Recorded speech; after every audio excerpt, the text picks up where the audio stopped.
La razón por la que toco este tema es porque Dios nos ha dicho, y Pablo conmina a la iglesia y especialmente a los predicadores, así lo asumo yo por lo menos, que no debemos rehusar dar todo el consejo de Dios.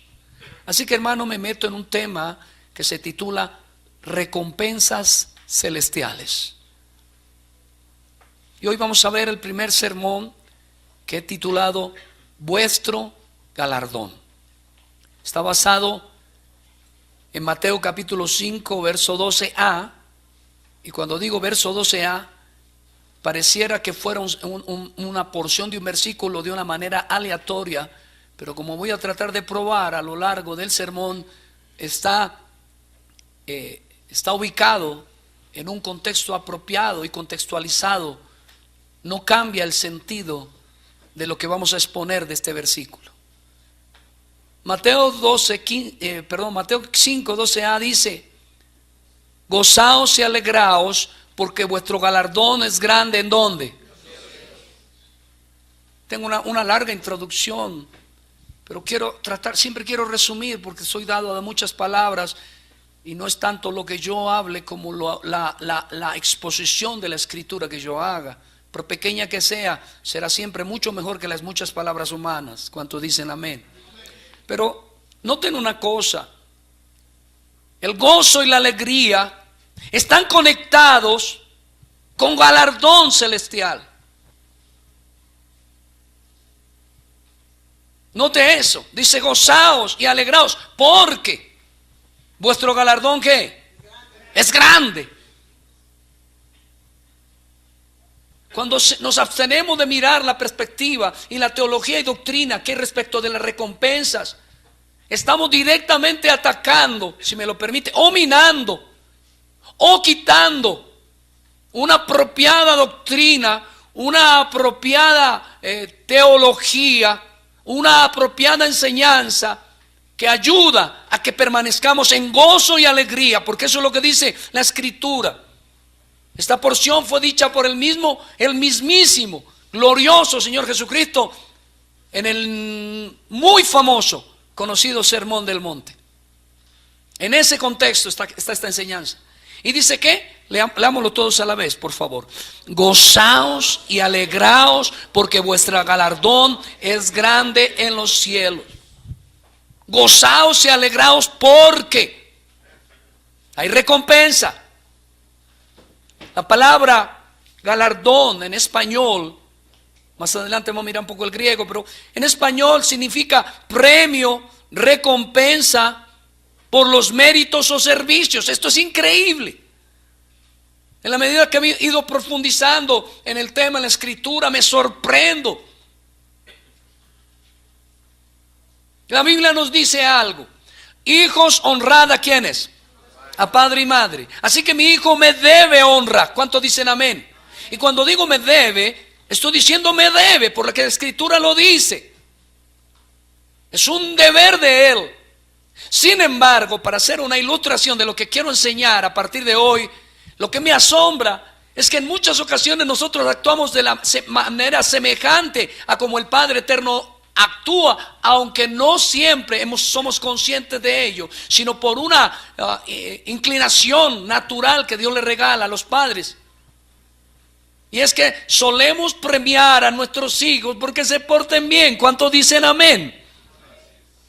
Yo he oído a algunos predicadores, que admiro por cierto, pero que no comparto la ausencia de recompensas. A partir de hoy quiero probar que eso es parte inherente al corazón humano. Así que, hermano, es nuestra obligación adorar a Dios. Digan amén. Que toda la tierra me adore. Es nuestra obligación servir a Cristo. ¿Cuántos dicen amén? Pero es sorprendente. De todo lo que Dios nos demanda, en lo general y en lo particular, Dios lo acompaña con galardones, con recompensas. Esto es sorprendente. A partir de hoy comenzaremos una serie de sermones que he titulado Recompensas Celestiales. Las razones por las que creo que Dios me ha inclinado a tocar este punto son esencialmente tres. Primera razón: creo firmemente que Dios creó al hombre con una natural inclinación en ser, cuerpo y alma, a actuar conforme a motivaciones. ¿Qué dije? Motivaciones. Integralmente su intelecto, afectos y voluntad obedecen a esas motivaciones. Una fundamental es alcanzar la felicidad. Como lo dice en uno de sus libros el doctor Marty Lloyd Jones sabiamente, en donde hace una exposición del Salmo 1, él dice que Dios quiere que todo hombre, es decir, que originalmente Dios hizo al hombre para ser feliz. Lo que lo separó de ese buen propósito fue el pecado, pero que el hombre redimido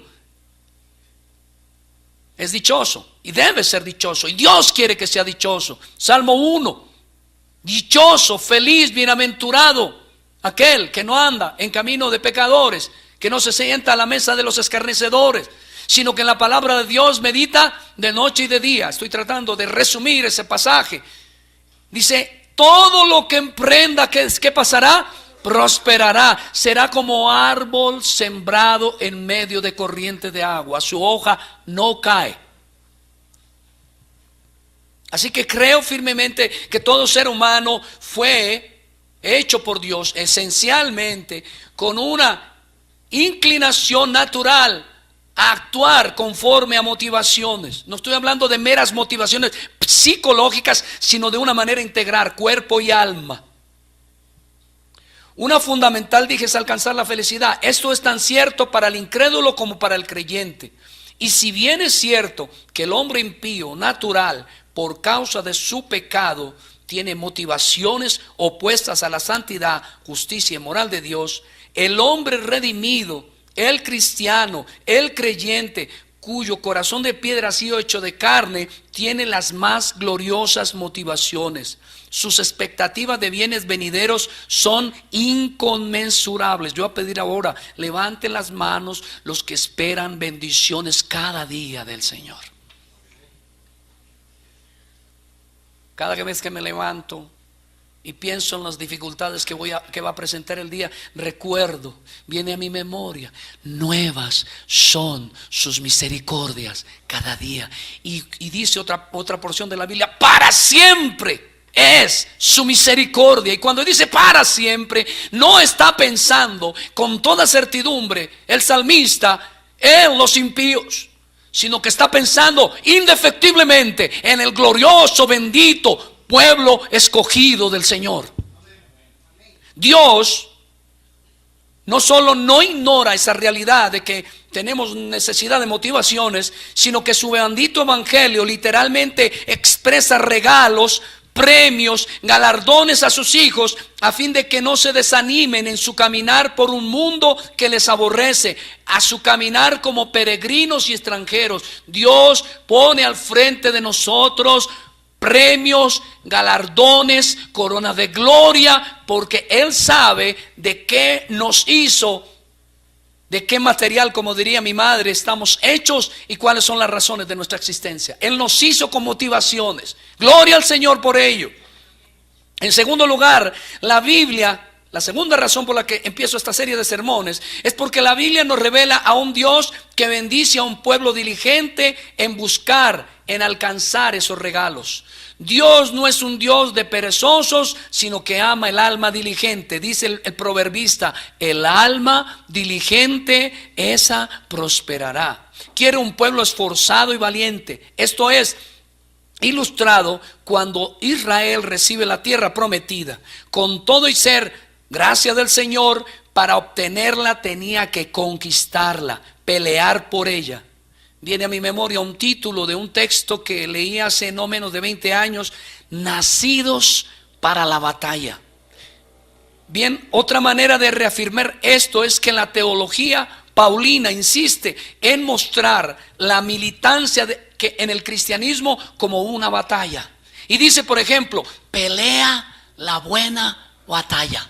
Ahora yo tengo una pregunta. Cuando un soldado va a la batalla, ¿qué tiene en mente? Recompensas. Si usted mira la escritura, en el Antiguo Testamento, cada vez que el pueblo de Israel conquistaba, tenía derecho a tomar despojo. o la recompensa de su conquista. Así que la primera razón por la que empiezo a hacer de sermones es porque creo que al hombre es inherente la motivación. Dios sabe de qué nos hizo y con qué razones nos hizo. En segundo lugar, porque creo firmemente que Dios desea, si bien Él nos bendice, y como dice en Efesios capítulo 1, verso 3, que nos bendijo con toda bendición espiritual, Él quiere que las alcancemos, que las batallemos. Y esa tipología o esa ilustración mejor está en cuando Dios mandó al pueblo de Israel a tomar la tierra prometida. Habían amalecitas, si mal no recuerdo, habían cananitas, en fin, había una serie de enemigos que tenían esa tierra. Es más, ellos la habían cultivado, la habían puesto bonita, y el Señor se la dio al pueblo de Israel, pero le dijo: tienen que conquistarla. Y aunque usted no lo crea, la conquista es una forma de motivación. En su vida diaria usted va a descubrir que hay un dicho popular: lo que no me cuesta, hagamos fiesta. Y es en ese sentido que yo quiero orientar las razones que me motivaron a inclinarme a empezar esta serie de sermones. Y el tercer punto, porque la Biblia habla de las recompensas. Y particularmente este tema es amplio y más claro bajo el nuevo pacto. Cristo mismo hace un fuerte énfasis en ello, especialmente en el Sermón del Monte, para muchos la médula del cristianismo en acción. Habiendo hecho esta introducción, metámonos en el tema. Vamos a volver un momentico a leer el Mateo 5:12a. Leámoslo al unísono, por favor. Mateo 12, está arribita. Devolverte un poquito. Ok, vale. Gozaos y alegraos, porque vuestro galardón es grande en los cielos. Noten que Dios está motivando al pueblo. Está diciendo: yo te estoy dando razones, no temporales, sino razones eternas por las cuales vale la pena que tú pelees la buena batalla. Somos dados a deprimirnos en medio de la adversidad. Somos dados a retroceder en nuestra fe, a amainar nuestro entusiasmo en seguir a Dios. Y Dios sabe eso. Primer punto: las recompensas y la felicidad del creyente, o vuestra dicha. En otras palabras, las recompensas y vuestra dicha. Miren lo que dice Mateo capítulo 5 verso 1, cuando el Señor subió al monte y comenzó el sermón del monte con las famosas bienaventuranzas. Dice la escritura, ¿cuántos la tienen? Dice: viendo la multitud, ¿qué hizo el Señor?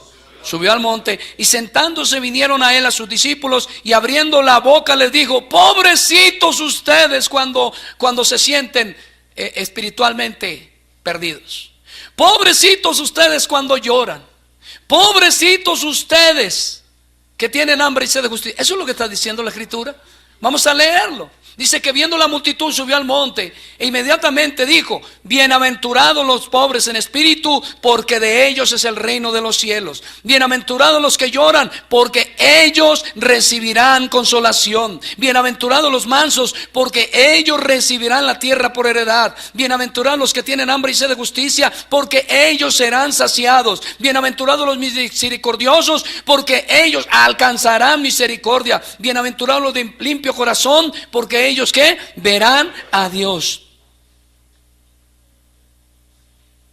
Y podríamos seguir diciendo: bienaventurados los pacificadores, porque ellos serán llamados hijos de Dios. Bienaventurados los que padecen persecución por causa de la justicia, porque de ellos es el reino de los cielos.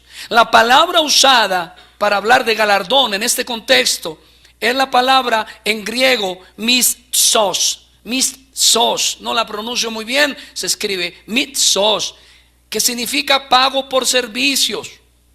Es una paga, bueno o malo. Quiere decir que esta palabra se puede usar en un sentido positivo o en un sentido negativo. Esta palabra también tiene que ver con el juicio final. No lo vamos a ver ahora, pero lo tengo preparado para un par de sermones más adelante. En el juicio final dice la escritura, parafraseándola ahora, dice la escritura que el Señor vendrá y dará recompensa a cada cual según sus obras. Al justo le dará buenas recompensas, y al injusto le dará recompensa para pagarle su propia maldad. Dios recompensa, le paga.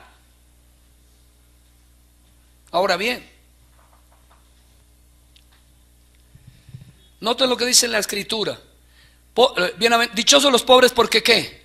Reciben el reino de los cielos. Bienaventurados los que lloran, porque ¿qué? ¿Por qué vale la pena llorarle a Dios? ¿Por qué vale la pena? Porque hay una recompensa. ¿Cuál es? Consuelo. El maligno nos vende la idea. Mire, en el tiempo de Malaquías, el Señor estaba indignado porque el pueblo de Israel decía, en palabras más, palabras menos, en vano buscamos a Dios. No vale la pena buscar a Dios. No hallaban deleite, porque obviamente estaban muertos en sus delitos y pecados. Por demás dijeron, es servirle a Dios. Pero Él nos dice a los creyentes, dice, bienaventurados cuando lloráis. ¿Por qué? Porque recibiréis consolación. Bienaventurados los mansos, ¿por qué? Porque recibirán la tierra por heredad. Eso es una promesa. Es una promesa que tendremos la tierra por heredad. Dice, bienaventurados los hambrientos y sedientos de justicia, porque ¿qué? Serán saciados. ¿Nota usted que siempre Dios acompaña la bienaventuranza con una recompensa, con un galardón, con una paga? Ahora mire lo que sigue. Bienaventurados los misericordiosos, porque ¿qué? Alcanzarán misericordia. Y bienaventurados los limpios de corazón, porque ellos verán ¿a quién? Fije cómo termina. Marty Lloyd-Jones en su libro sobre el Sermón del Monte, sus sermones sobre el Sermón del Monte, él muestra estas bienaventuranzas como una especie de escalones. Lo voy a hacer rápidamente resumido porque no es el tema que estoy tratando de llegar. Pero él muestra los escalones. Él muestra el proceso de un impío llamado por Dios eficazmente hasta que es perdonado y es limpio de corazón por la sangre de Cristo. Mire lo que dice la Escritura. Dice, empieza por los pobres, y Joyce lo aclara diciendo que se refiere a aquel que ha entendido su condición paupérrima espiritual, que ha entendido su condición pecaminosa delante de Dios tres veces santo. Y luego dice, bienaventurados los que lloran. Entonces él dice, mira, ¿por qué lloran? Porque están en condiciones lamentables y no hallan cómo salir de ello, y lloran y serán consolados. Y los mansos, dice la Escritura, heredarán ¿qué? La tierra. El Sermón del Monte comienza con una serie de motivaciones de parte del Señor, de recompensas para aquellos que han sido redimidos y que vienen a buscar de todo corazón al Señor. Claro, todo esto ilustra la gracia de Dios sobre el miserable pecador hasta llegar a ser el Hijo de Dios. Pero las recompensas son presentadas y coloreadas por el maravilloso pincel de Cristo. Respecto a este tema de las recompensas, el doctor Marty Lloyd-Jones dice lo siguiente: hacia principios del siglo XX, algunos enseñaban que se debía vivir la vida cristiana por sí misma y no por las recompensas. Es algo tan bueno, decían, en sí mismo y por sí mismo, que no deberían buscar ningún otro motivo como el deseo del cielo o el temor del infierno. Deberíamos ser desinteresados y altruistas. A menudo se enseñaba esto en forma de una historia o ilustración. Esta era: un pobre caminaba un día por un camino llevando en una mano un cubo de agua y en la otra un recipiente lleno de fuego. Alguien le preguntó qué iba a hacer con esas cosas y contestó que iba a quemar el cielo con el recipiente de fuego y apagar el infierno con el cubo de agua. Pues ninguno de los dos le interesaba en absoluto. Pero la enseñanza del Nuevo Testamento no es esta, dice Marty Lloyd-Jones. El Nuevo Testamento quiere que veamos como algo bueno el deseo de recompensas, el deseo de ver a Dios. Es el sumum bonum del cristianismo. Es bueno desear ser recompensado por Dios. Leamos Mateo 5, 11, 12, por favor. Mire lo que dice: bienaventurados sois cuando por mi causa os vituperen y os persigan y digan toda clase de mal contra vosotros, mintiendo. ¿Qué dice luego de nuevo? Gozaos y alegraos, porque vuestro galardón es grande en los cielos, porque así persiguieron a los profetas que fueron antes de vosotros. Desear recompensa entonces es un deseo justo ilegítimo, es una ambición santa. Se nos dice acerca de el Señor mismo, y como veremos a lo largo de este sermón, de otros hombres de Dios, de una buena mayoría que ilustra la Biblia, que estaban motivados por las recompensas. Yo quiero que toquemos el segundo punto rápidamente, porque me quiero centrar en el segundo y en el tercero. Moisés y sus recompensas. Mire lo que dice la Escritura en Hebreos 11, 24, 26. Por la fe Moisés, hecho ya que grande, rehusó llamarse hijo de la hija de Faraón, escogiendo antes ser maltratado con el pueblo de Dios que gozar los deleites temporales del pecado, teniendo por mayores riquezas el vituperio de Cristo que los tesoros de los egipcios. ¿Por qué? Grítelo, hermano, ¿por qué? No, esto me parece extraño. Moisés era un interesado. Moisés era un hombre que hacía lo que hacía porque estaba interesado. Pero la Biblia no condena esto. Moisés, ¿dónde tenía la mirada puesta? En su recompensa.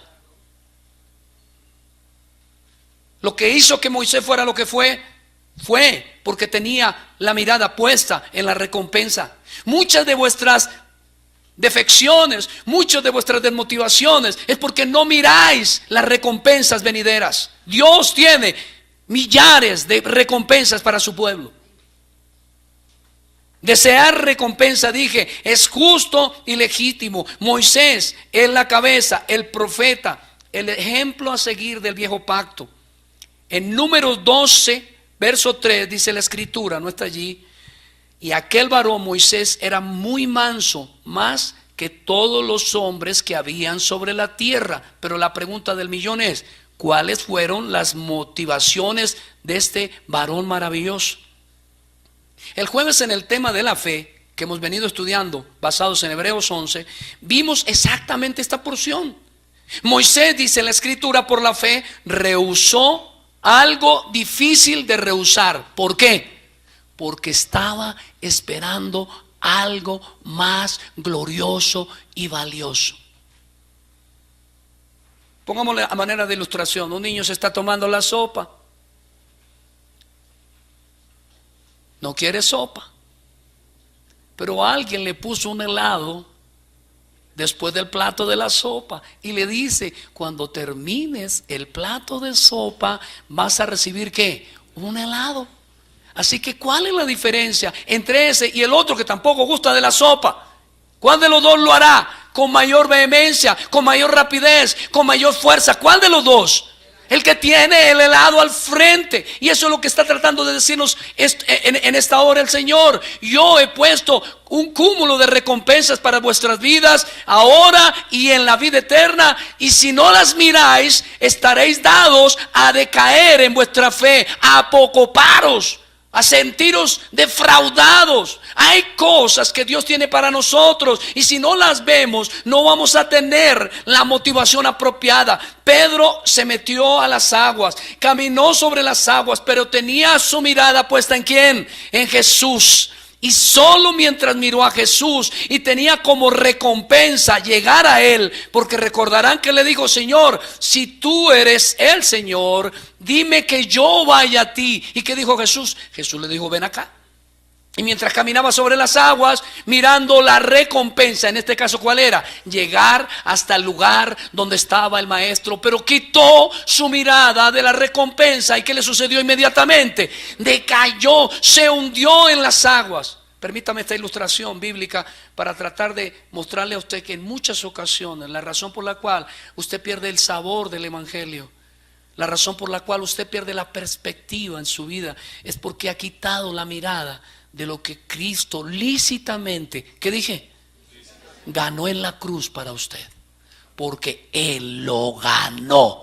Usted no tiene nada más que esperar en Él, confiar en Él, pelear la buena batalla, porque al final de cada meta volante, antes de llegar al reino venidero, hallaremos premios y galardones. No gratuitamente. Hebreos capítulo 11 dice que sin fe es imposible agradar a Dios, pero que Él es recompensador, galardonador de los que le buscamos. Usted ha venido esta mañana aquí y no tenga la menor duda, Dios hoy también tiene recompensa para usted.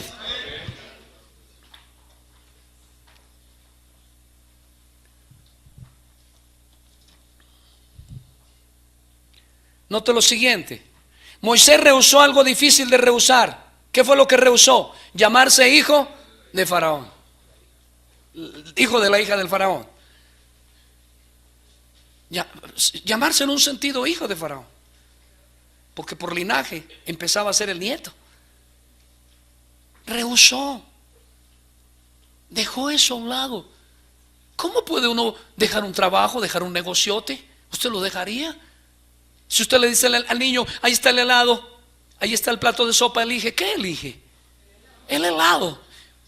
Pero en el ejemplo que yo estoy tratando de ilustrar, Dios nos está diciendo que Moisés no fue que fuera demasiado altruista, porque eso es lo que dice Marty Lloyd Jones. Los cristianos no somos altruistas, los cristianos nacimos de nuevo y Dios nos tiene recompensas, y esa debe ser una de las mayores motivaciones, siendo la más grande, ver a Dios, reunirnos con Dios en el reino venidero.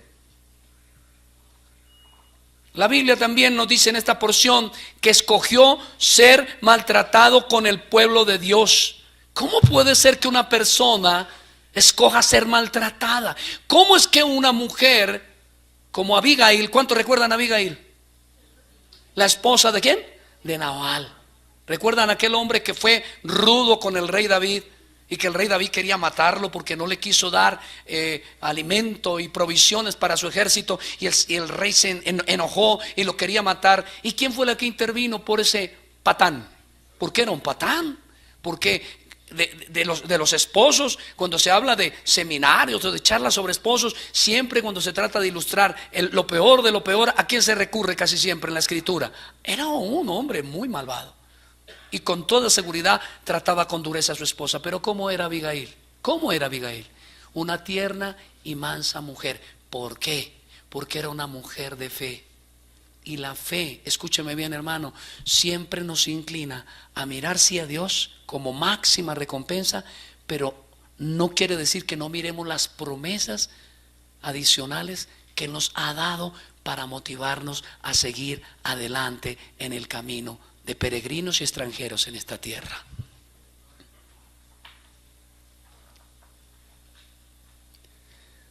Enfrentó a Faraón y su ejército, pasó el Mar Rojo, celebró la Pascua, guió 40 años por el desierto a un pueblo rebelde y contradictor. Cada ratito el pueblo de Israel se levantaba contra Moisés. ¿Cuántos lo recuerdan? Cada ratito se levantaban contra él. Y ese hombre sufría. ¿Usted cree que no se duele? Ahora que pastoreo tengo una mínima idea. Cuando alguna ovejita, que considero ovejita, se incomoda. ¿Cuánto más a él que le tocó llevar un grupo de personas que en un alto porcentaje eran gente incrédula con corazón de piedra? Y él los llevó porque tenía que su mirada puesta en la recompensa. Lo que está diciéndonos hoy el Señor es: usted tiene que aprender a mirar más la recompensa que las circunstancias o el trabajo arduo que le toca desarrollar ahora. Hágalo con alegría, porque la recompensa es gloriosa y grande si usted confía en Dios.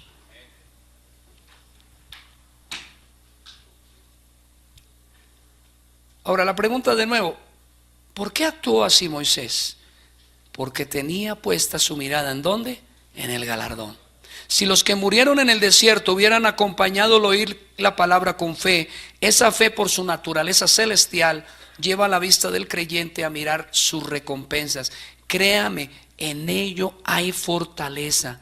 El imitar a Moisés, y no solo a Moisés, sino a todos los hombres de fe que la Biblia menciona, como lo veremos a lo largo de esta serie de sermones, e imitar a estos, a Moisés, es un antídoto contra la depresión espiritual. Cuando usted piensa en la recompensa, yo tengo preguntas. ¿Usted por qué trabaja? No escucho, hermano. Los que están empleados, para hacerlo más práctico, ¿por qué trabajan? No, me cae bien mi jefe. ¿Qué jefazo? Ustedes son de los que comen galletas saltinas. ¿Alguna vez vieron esa propaganda? Alguna vez la vi. La propaganda era esta, para ilustrar bien el tema. Venía de pelear con el jefe, lo había despedido si mal no recuerdo, y llega a la casa y le dice ese tipo, bueno, lo trata muy mal, y la señora esposa le sirve un paquete de galletas saltinas. Cuando se come la primera dice, bueno, no me trató tan mal. Se come la segunda y dice, yo creo que también me equivoqué. Se come la tercera y dice, después de todo, ha sido un buen jefe. Y al final termina diciendo, ha sido como un padre para mí después de que se comió todas las galletas. Pero en la vida real, ¿cuántos trabajamos mirando para otro lado que no sea la recompensa, en este ejemplo, salarial? Pónganse de pie. No hay ninguno. Ahora yo tengo una pregunta, ¿cuántos trabajamos por el salario? Pónganse de pie. ¿Sabe qué dice la Escritura, hermanos? Quédense de pie si no les molesta, como un ejercicio pedagógico más que todo. Escúcheme bien, escúcheme, hermano. ¿Sabe qué dice la Escritura? No hay labor sin fruto. Y el que trabaja es digno de su recompensa. Dios no ha cambiado. Y si usted observa la Escritura con cuidado, va a notar que Dios nos ha prometido recompensas y recompensas tras recompensas. Tome asiento, por favor.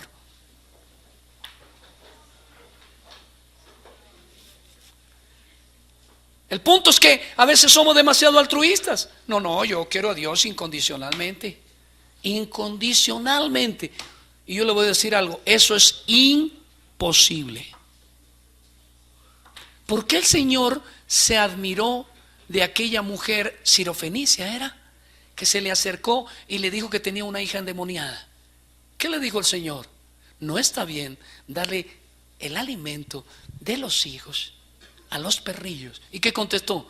Aún los perrillos comemos de las moronas que caen de la mesa de los hijos. Cuando usted es consciente de que usted es absolutamente dependiente de Dios, usted va a entablar una relación con Él de absoluta confianza y una constante espera de recompensas, porque Él lo ha prometido y Él es fiel para cumplir.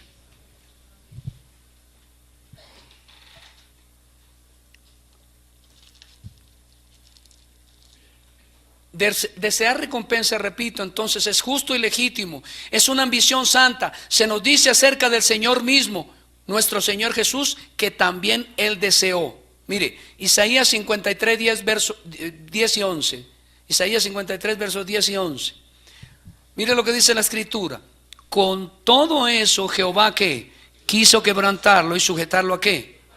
A padecimiento. Cuando haya puesto, ¿cuándo? Porque las recompensas no nos las dan por anticipado. El Señor le dijo, le entregó la tierra prometida a los hebreos, ¿cierto? ¿Y qué le dijo? Vaya y tómenla. Pero Señor, dijeron los incrédulos. ¿Qué dijeron los incrédulos? Paráfrasis mío, son demasiado gigantes, grandotes, tienen ametralladoras, rayo láser. Nosotros somos como pulguitas delante de ellos. Pero ¿qué dijeron los otros dos?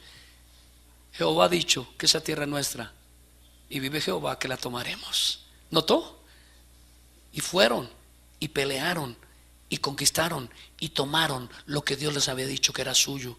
Uno de los problemas que constantemente visita al cristiano es que nos hacemos pusilánimes, nos hacemos cobarde. No gratuitamente Dios dejó en su inspirada Biblia aquel versículo de 2 Timoteo 1:7, porque Dios no nos dio espíritu de cobardía, sino de poder, de amor y dominio propio. Y soy de los que considero que esta vida cristiana es toda una actividad de guerra y de conquista. El reino se expande en la medida que nosotros sufrimos aflicciones como buenos soldados del Señor.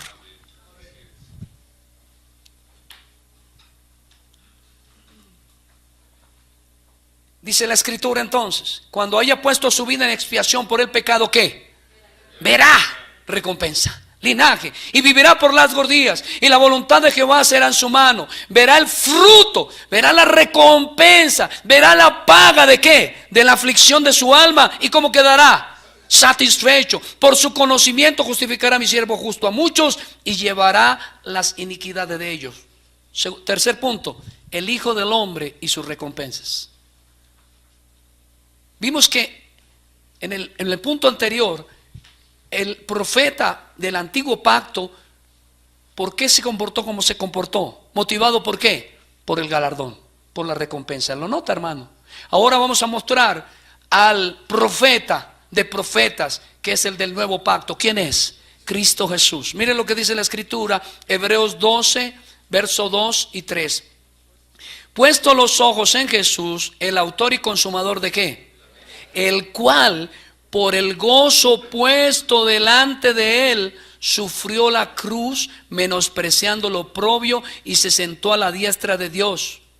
Por el gozo puesto delante de él, por la recompensa que anticipadamente preveía, él sufrió todas las aflicciones que sufrió. En este punto voy a probarlo bíblicamente. Y luego dice, considerad aquel que sufrió tal contradicción de pecadores contra sí mismo, para que vuestro ánimo, ¿qué? No se canse hasta desmayar. Nota que está diciendo, por el gozo puesto delante de él, fue que sufrió lo que sufrió. Jesús no es un masoquista. Jesús no es un hombre que dijo, voy a sufrir por sufrir y voy a morir allá y voy a derramar mi sangre solo para, permítame el término, y no estoy hablando en realidad del verdadero Señor, a quien honro y respeto, pero este Jesús que estoy describiendo dijo, ay, por chicanear y por mostrar que yo tengo poder para levantarme de la tumba. No es así. Él tenía en su mente, en su corazón y en su meta recompensas y galardones. Voy a probarlo bíblicamente. Miren lo que dice la Escritura acá. Dios no necesita de nada. ¿Cuántos dicen amén?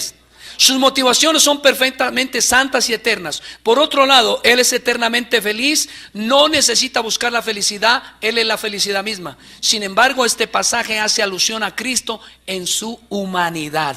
Si bien Él descendió del trono de su divinidad para hacerse hombre, tenía que padecer como hombre para ser entronizado luego de su muerte y resurrección, ya no solo como Dios, sino como Dios y hombre. El Hijo del Hombre gobernando a la diestra de Dios, ese siempre fue el plan de Dios. Ahora, hermano, el hermano mayor, el segundo Adán, el representante federal de una nueva creación, reina.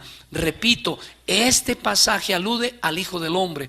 Recordemos que Jesús fue tentado en todo, y aún en el Getsemaní le vemos luchando. Aunque sus razones eran perfectamente santas, con todo tuvo que luchar en oración hasta decir al Padre, no se haga mi voluntad sino la tuya. Cuando estaba en tal turbación, dice Lucas 22:43, que se le apareció un ángel del cielo. ¿Para qué? Para fortalecerle. ¿Para qué le envió Dios un ángel? Ahora, la Biblia no nos dice en este pasaje cómo lo fortaleció, pero en el contexto de este que estamos leyendo nos permite ver que es altamente probable que el ángel le recordara al Mesías las motivaciones, las recompensas, los premios que recibiría más allá del Calvario. ¿Qué estaba mirando Cristo? ¿La cruz? No. ¿Qué estaba mirando Cristo? ¿La muerte? No. ¿Qué estaba mirando Cristo cuando descendió del Getsemaní? Lo que vamos a ver ahora más adelante. Tenía su mirada puesta en las recompensas. Ahora, John Piper escribió un libro titulado 50 razones por las que Cristo vino a morir.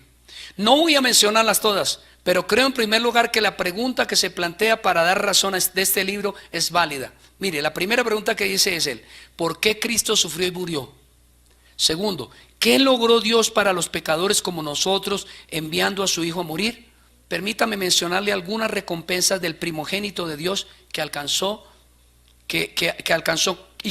con su muerte. Notemos que Cristo mismo buscaba recompensas, a saber, primero, absorber la ira de Dios. Dije que no las voy a mencionar todas. Le recomiendo ese libro, 50 razones por las que Cristo murió, de John Piper. Pero le voy a mencionar algunas y voy a dar el número según las tiene numeradas John Piper. Primera, absorber la ira de Dios. Cuando Cristo iba a la cruz, ¿qué estaba esperando? Una recompensa. ¿Cuál era? Absorber en él la ira de Dios para que la ira no cayera sobre el pueblo santo. Él quería que la ira viniera sobre él, y la recompensa era que a nosotros esa ira no nos tocara. Por eso dice la Escritura que hemos sido librados del día de la ira. Nosotros no seremos castigados en el regreso de Jesucristo, porque Cristo ya ganó esa recompensa para nosotros. Ahora mire otra, la número 2 que él tiene en su libro: complacer a su Padre Celestial. Cuando él estaba yendo a la cruz, no estaba pensando en la cruz, estaba diciendo, cuando pase la cruz, mi Padre se gozará conmigo. se deleitará, se glorificará en mí. Por eso en un pasaje paralelo Jesús dice: ahora está turbada mi alma, pero ¿qué digo? Si para esto he venido. Padre, glorifícate en mí. Así que otra de las recompensas que él esperaba, él era el aplauso de su bendito y glorioso Padre, y el regocijo, su gozo de complacer a Dios Padre. La siguiente razón o recompensa que yo veo la tiene titulada como 3 John Piper: para aprender obediencia y ser perfeccionado. Algunos dicen: pero si él es Dios, ¿cómo iba a ser desobediente? Pero recuerden que él nació hombre, y en su calidad de hombre tuvo que aprenderlo todo. Para convertirse, número 8, en rescate por muchos. Número 9, para el perdón de nuestros pecados. Cuando él estaba yendo a la cruz, no estaba pensando en la cruz, estaba pensando: con mi muerte y mi resurrección yo veré perdonado al pueblo que Dios me ha dado. Ahora mire lo que sigue: para llevarnos a la fe y mantenernos fieles. Cuando él iba a la cruz, solo pensaba para que cuando ellos crean en mí, verdaderamente puedan ser fieles en todo. Para obtener, número 17, todas las cosas que son buenas para nosotros. ¿Cuántos hoy respiraron? ¿Cuántos comieron? ¿Cuántos han sido perdonados de sus pecados?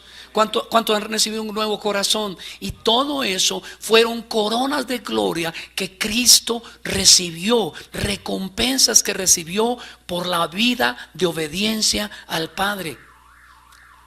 También dice: para sanarnos, número 18, de enfermedades morales y físicas. Jesús estaba pensando en ello también. También dice en la 19: para dar vida eterna a todo aquel que en él cree. Número 24: para darnos seguro acceso al lugar santísimo. Número 29: para librarnos de la esclavitud del pecado. Número 34: para que podamos vivir por fe en él. Número 41: para asegurar nuestra resurrección de entre los muertos. Número 48: para alcanzar su gozo y el nuestro. Y número 49: para que seamos coronados con gloria y honor. Y solo he mencionado unas pocas, y al menos Piper tiene 50, y él mismo dice en su libro que eso apenas es una mirada rápida de todo lo que Cristo recibió como recompensa de su muerte en la cruz. ¿Qué estoy diciendo, hermanos? Porque el sermón hoy no pretende ser largo, es un sermón introductorio apenas al tema de las recompensas. Lo que quiero mostrar es que desear recompensas es lícito, y que el mismo Moisés y el mismo Jesús vivieron pensando, esperando ser recompensados por el Padre. Volviendo a nuestro versículo, que es lo que dice la Escritura allí, nuestro versículo base, dice: gozaos y alegraos, porque vuestro galardón es grande en los cielos, porque así persiguieron a los profetas que fueron antes de vosotros. Su gozo no solo era presente por razones temporales, sino por las recompensas futuras. Cristo murió por la salvación de sus hermanos, su iglesia, su pueblo, para sentarse a la diestra del Padre, la gloria que había dejado antes de hacerse hombre. Note que el autor de Hebreos nos aconseja que consideremos esto: a Cristo, su manera como permaneció firme mirando sus recompensas, a fin que el desánimo no nos invada hasta que literalmente desmayemos. No es mirar a Jesús en el sentido de una imagen física. Cuando yo era católico me decían: mirando a Jesús, puesta la mirada en Jesús, y yo me quedaba mirando una estatua de mármol. Pero aquí lo que está diciendo es mirándolo a Él, no solamente en su calidad de Dios, sino en su calidad humana, el cómo vivió. Y Él vivió motivado profundamente por las recompensas que alcanzaría después de su muerte. Es mirar su obra, que incluye una vida de obediencia y su cruz y resurrección. Él quiere que observemos que Él también esperaba, creía y confiaba en las recompensas. Imitémosle. He dicho que mirar las recompensas es un antídoto contra la depresión, contra el menoscabo en nuestra fe, contra ese enfriamiento en nuestra relación con Dios. Mire lo que dice Gálatas capítulo 6, verso 9. No nos cansemos pues de ¿qué? De hacer bien, porque a su tiempo ¿qué? recibiremos recompensa si no desmayamos. Esta mañana Dios le quiere insistir: hay recompensa para el que persevera en la fe. Hay recompensa para el que obedientemente guarda la palabra del Señor. Hay recompensa para el que anda conforme a su camino, conforme a sus decretos. Hay recompensa.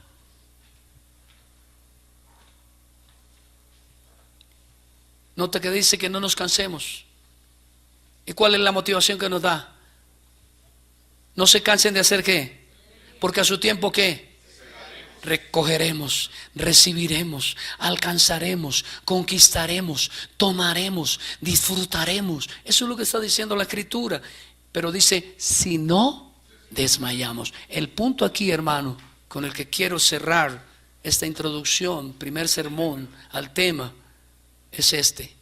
Muchas de las carencias que tenemos en nuestra buena comunión con Dios, mucho del enfriamiento del que habla Apocalipsis cuando dice regresa a tu primer amor, tiene que ver con que hemos omitido que Dios nos motiva a través de gloriosas recompensas, siendo la mayor de ellas el llegar a verle cara a cara y ser semejantes a Él.